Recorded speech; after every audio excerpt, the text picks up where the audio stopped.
Hello. This week's Sedra is Sedra Kedoshim. Charity is one of the most important mitzvahs in the Torah. Maimonides famously wrote, "We have never seen nor heard of a Jewish community that does not have a kupah, a charity collection organization for charity."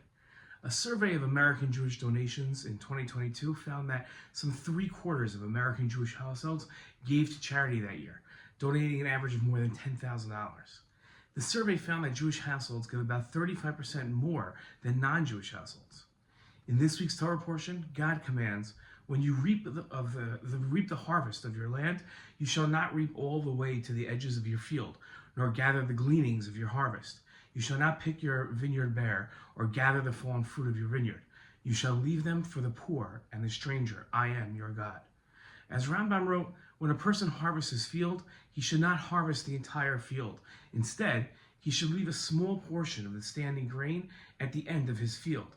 As it is stated in the Torah, do not completely remove the grain in the corners of your field when reaping. This prohibition applies to one who reaps and one who uproots. The grain left standing is referred to as peah. The verses describe the mitzvah to leave a portion of one's field for the poor. In his commentary to the command, the Chizkuni wrote that just as a person, quote-unquote, gives an animal to God on the altar, he should give charity to the poor and to the convert.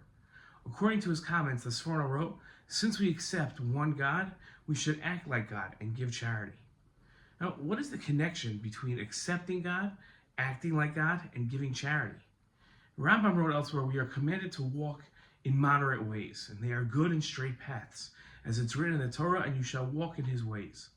Our sages taught the following explanation of this mitzvah. Just as God is called gracious, you shall be gracious. And just as God is called merciful, you shall be merciful. And just as God is called sacred, kadosh, you shall be sacred.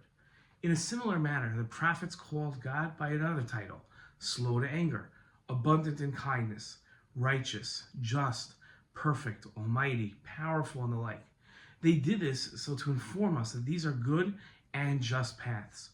A person is obligated to accustom himself to these paths, to try to resemble God to the extent of his ability. Rambam continued, "Since the Creator is called by these terms, and they make up the middle path which we are obligated to follow, this path is called the path of God, Derech Hashem. This is the heritage which our patriarch Abraham taught his descendants, as is written in the Torah, 'I have known him so that he will command his descendants to keep the path of God.' One who follows this path brings benefit and blessing to himself, as the above verse continues, so that God will bring about for Abraham all that he promised." The Jewish people are commanded to act in the ways of God. Since we perceive God as kind and generous and charitable, we are commanded to act in the same way and to be charitable. This was the Sforno's point when he wrote that since we accept one God, we should act like God and give charity. Acting generously and giving charity is divine in nature. What an important lesson.